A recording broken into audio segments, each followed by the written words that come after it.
the day that I almost died. I remember waking up that morning and my body literally felt so heavy to the point where I couldn't even turn my head. And I had just woken up from a night of crying. The depression just carried from night into that morning. The enemy was already in my head, and basically that day, all I heard was kill yourself. And being that at that point, I thought I had nothing to lose, I took him up on that. Well, attempted.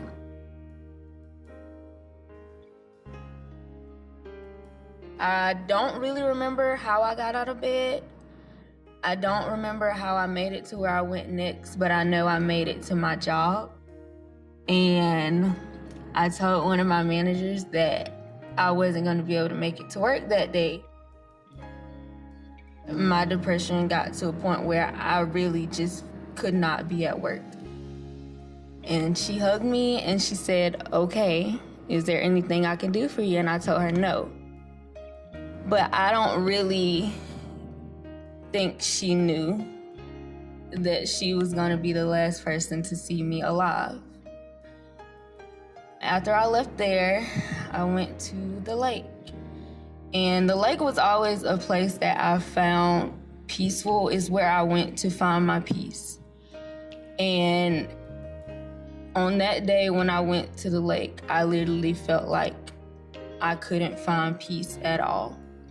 And I remember sitting in the middle of the dock and I was just crying. And there were people walking past me and there was literally a man sitting next to me and no one said anything.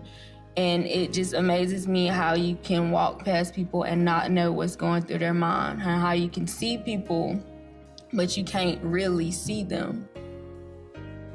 I remember just looking at the water, and second by second, it literally felt like the water was drawing me in. I felt like I was in a trance. Like I was sitting still, but I really felt like I was being pulled in the direction of the water. And I can't swim, so am I gonna jump in and just let myself drown? I don't know why I didn't immediately kill myself when I got there, but all I know is that as time went on and the more I cried, God started giving me reasons why I needed to be here. I always felt like he was never with me when I was facing depression, especially on this day, because I got into a point where I strayed so far away from him. But it doesn't matter how far you go, there will always be a time where you need your father. I really needed him, and I cried out for him, and I still could not feel him. It wasn't until I remember something that I read in the Bible that said that God will leave 99 of his righteous and holy people just to come and find the lost one, the broken one, the hurt one, the angry one, the sad one. And when I truly believe that is when he showed up. I was able to walk away from that. I left the lake alive and not carried out on a stretcher, not dead.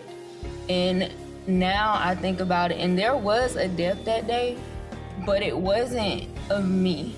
Nala didn't die that day. Depression died that day. And everything that held me down died that day.